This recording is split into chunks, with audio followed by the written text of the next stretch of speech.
Friends, ఈ video కనుక నచ్చితే ఖచ్చితంగా లైక్ ఇవ్వడం మాత్రం అస్సలు మర్చిపోదు ఫ్రెండ్స్.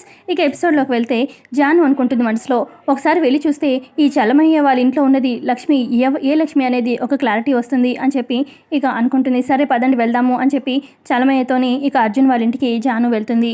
మరోపక్క ప్రసాదం చేస్తూ ఉంటుందన్నమాట కట్టెల పొయ్యి మీద అరవింద. పక్క లక్ష్మికి సహాయంగా పక్కనే మిత్ర నడుస్తూ ఉంటాడు కదా. ఇక మిత్ర గమనిస్తాడనమాట వాళ్ళమ్మ ప్రసాదం చేయడం. ఇక మిత్ర అరవింద దగ్గరికి వచ్చి, మామ్ ఏం చేస్తున్నావు అని చెప్పి అనగానే అప్పుడు అరవింద అంటుంది, ఏం లేదు మిత్ర, నీ వంతు సహాయంగా ఆ అమ్మాయికి నువ్వు సహాయం చేస్తున్నావు కదా, ఆ అమ్మాయి దీక్షలో భాగంగా ఆ అమ్మాయి ప్రసాదం తినాలంట, ఇక నా వంతు సహాయంగా నేను ప్రసాదం చేస్తున్నాను అని చెప్పి అరవింద చెప్తుంది.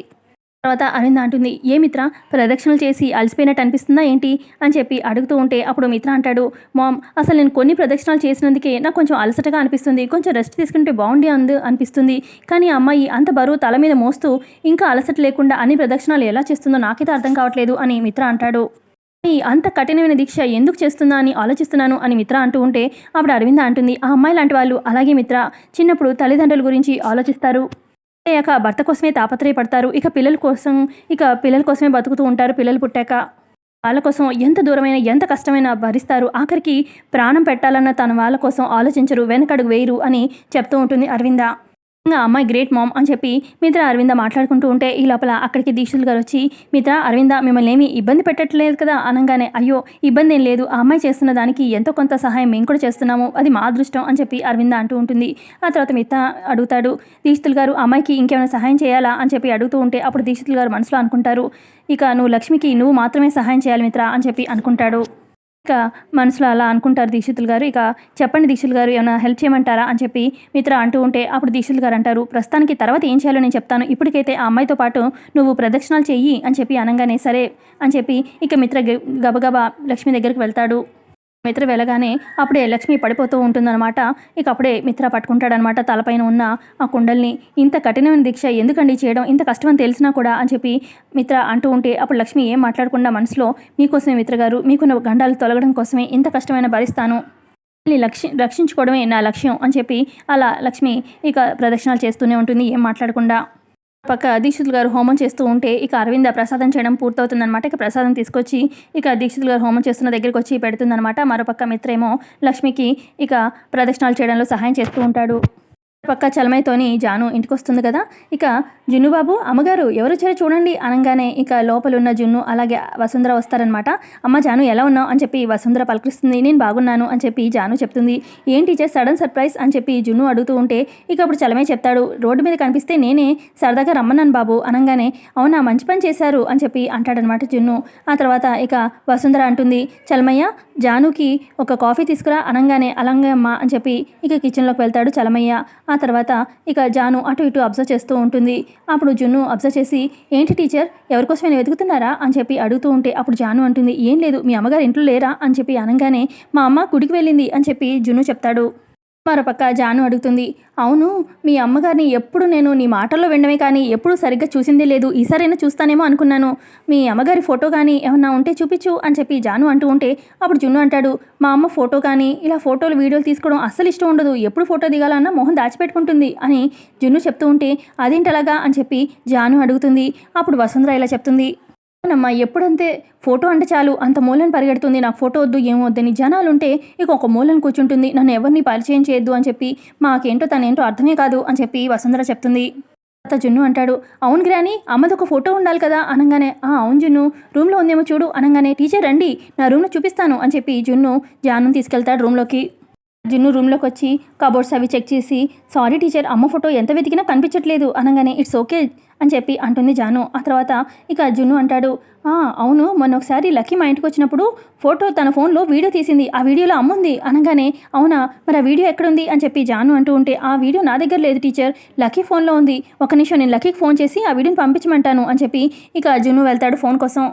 జున్ను బయటకు వచ్చి వాళ్ళ గ్రాని దగ్గర అంటే వసుంధర దగ్గర ఫోన్ తీసుకొని ఇక జాను దగ్గరికి వస్తాడు. ఇక వెంటనే లక్కీకి ఫోన్ చేస్తాడనమాట జున్ను. హలో హాయ్ బ్రో అని చెప్పి మాట్లాడుకుంటారు. నేను బాగానే ఉన్నాను, కానీ మొన్న నువ్వు మా ఇంటికి వచ్చినప్పుడు వీడియో తీసావు కదా మా అమ్మని, ఆ వీడియో నాకు కొంచెం పంపించు అని చెప్పి లక్కీని అడుగుతాడనమాట జున్ను. ఇప్పుడు సడన్గా వీడియో ఎందుకు అని చెప్పి లక్కీ అడుగుతూ ఉంటే, అంటే జాను టీచర్ మా ఇంటికి వచ్చింది, మా అమ్మని చూడాలంటుంది, ఆ వీడియోలో మా అమ్మ నీ దగ్గర ఉంది కదా, సో అందుకని వీడియో పంపించు అనగానే సరే అయితే అని చెప్పి అంటుందన్నమాట. ఇక ఫోన్ పెట్టేశాక జున్ను చెప్తాడు జానుతోని, మొన్న అప్పుడు లక్కీ మా ఇంటికి వచ్చినప్పుడు ఈ వీడియో తీసింది, సోషల్ మీడియాలో అప్లోడ్ చేస్తా అంది లక్కీ. అయితే మా అమ్మ చాలా స్ట్రిక్ట్గా చెప్పింది ఆ వీడియో సోషల్ మీడియాలో అప్లోడ్ చేయొద్దని. అనగానే ఎందుకని అని చెప్పి అడుగుతుంది జాను. ఏమో నాకు తెలీదు అని చెప్పి జున్ను చెప్తాడు. ఇటు పక్క లక్కీ గ్రానీ గ్రానీ అని చెప్పి అరుస్తూ ఉంటుంది. ఇక అప్పుడే మనీషా వచ్చి, ఏయ్ ఏంటి లక్కీ చెవు కోసం మేకలాగా అరుస్తున్నావు అని చెప్పి అడుగుతుంది. నేను ఎలాగైనా అరుస్తాను, నీకేంటి, ఇంతకీ మా నాన్నమ్మ ఎక్కడా అని చెప్పి లక్కీ అంటూ ఉంటే, మీ నాన్న నానమ్మ గుడికి వెళ్ళారు అని చెప్పి మనీషా అంటుంది. సర్లే కానీ హాల్లో టేబుల్ మీద నా ఫోన్ ఉంటుంది, ఆ ఫోన్ ఇటు తీసుకురా అని చెప్పి అనగానే, తీసుకురావాలా నీ ఫోన్ అని చెప్పి మనీషా అంటూ ఉంటే, ఖాళీగానే ఉన్నావుగా తీసుకురా అనగానే దీనికి కూడా చులకనైపోయాను, సరే ఉండు తీసుకొస్తాను అని చెప్పి మనీషా వెళ్తుంది. మనీషా వచ్చి ఫోన్ తీసుకెళ్ళిపోతూ ఉంటుంది. ఎప్పుడు ఈ లక్కీ ఫోన్ వీడియోలు అని చెప్పి ఏం వీడియోలు ఇంట్రెస్టింగ్గా తీస్తుందో చూద్దాము అని చెప్పి ఇక ఫోన్ ఓపెన్ చేసి వీడియో చూస్తూ ఉంటుందన్నమాట. ఇక స్టార్టింగ్ వసుంధర హాయ్ అని చెప్తుంది, ఆ తర్వాత అర్జున్ హాయ్ అని చెప్తూ ఉంటాడు కదా. ఇక లక్ష్మి రాబోతున్న టైంకి ఇక అప్పుడే మనీషా నీకు అసలు పని చెప్తే చాలు అక్కడే ఉంటావు, ఇంకా మా నాన్న బిజినెస్లో ఏం హెల్ప్ చేస్తావో ఏంటో అని చెప్పి లక్కీ అరుస్తూ ఉంటే, ఇది ఒక పిల్ల పిశాచి, దీని టైం నడుస్తుంది కాబట్టి ఊరుకుంటున్నాను, నా టైం వచ్చినప్పుడు దీని రెక్కలు ఖచ్చితంగా పడేస్తాను అని చెప్పి మనీషా ఇక ఫోన్ తీసుకొచ్చి లక్కీకి ఇచ్చేస్తుంది. ఇక మనీషా కోపంగా వెళ్ళిపోతుంది అక్కడి నుంచి. ఆ తర్వాత ఇక లక్కీ ఫోన్ తీసుకొని లక్కీ వీడియో పంపించబోతూ ఉంటే, ఏంటి సిగ్నల్ లేదా ఏంటి వీడియో వెళ్ళడం లేదు అని చెప్పి లక్కీ అనుకుంటూ ఉంటుంది. ఇటు పక్క ఇంకా వీడియో పంపించలేదా లక్కీ అని చెప్పి జాను అంటూ ఉంటే, ఇంకా రాలేదు పంపలేదు అని చెప్పి జున్ను చెప్తాడు. ఆ తర్వాత జాను అడుగుతుంది, మీరు వైజాగ్ వచ్చి ఎన్ని సంవత్సరాలు అయింది అనగానే, రీసెంట్గానే వచ్చాం టీచర్ అని చెప్పి జున్ను చెప్తాడు. ముందు ఎక్కడ ఉండేవాళ్ళు అని చెప్పి అనగానే, అంతకుముందు మేము ఢిల్లీలో ఉండేవాళ్ళం, బిజినెస్ కోసం అని వైజాగ్ వచ్చాము అని జున్ను చెప్తాడు. అమ్మగారు ఏం చేస్తారు అని చెప్పి జాను అంటూ ఉంటే, అర్జున్ బాబా ఆఫీస్లో వర్క్ చేస్తారు అనగానే, ఏంటి అర్జున్ బాబా అంటున్నావు, అర్జున్ గారు మీ ఫాదర్ కాదా అని చెప్పి జాను అడుగుతూ ఉంటే, అయ్యో టీచర్ ఆయన నేను జస్ట్ బాబా అని పిలుస్తాను, అర్జున్ బాబా అని, నేను మా అమ్మ జస్ట్ వాళ్ళ ఇంట్లో ఉంటున్నాం అంతే అని చెప్పి చెప్తాడు.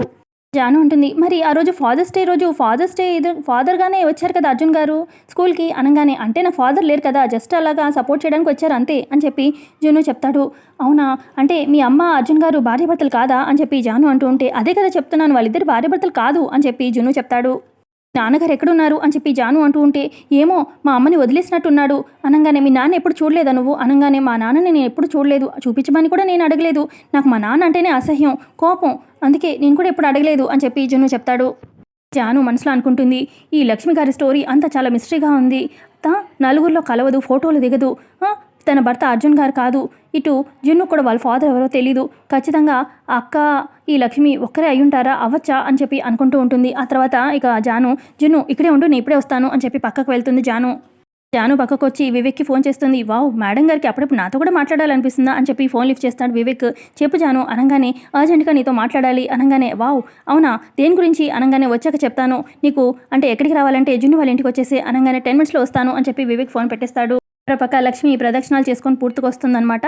ఇక అప్పుడు మిత్ర కూడా వస్తాడు. ఇక అప్పుడు దీక్షిత్ గారు అంటారు, తన తల మీద ఉన్న కలశాలన్నీ ఒక్కొక్కటిగా తీయమ్మా అని చెప్పి అనగానే ఇక మిత్ర ఒక్కొక్కటిగా తీస్తాడనమాట. ఆ తర్వాత ఇక దీక్షిత్ గారు లక్ష్మితో చెప్తారు, అమ్మ లక్ష్మి ఇక్కడున్న ముత్తైదువుల చేత నువ్వు వాళ్ళు ప్రసాదం వడ్డిస్తారు, ప్రసాదం తినాలి.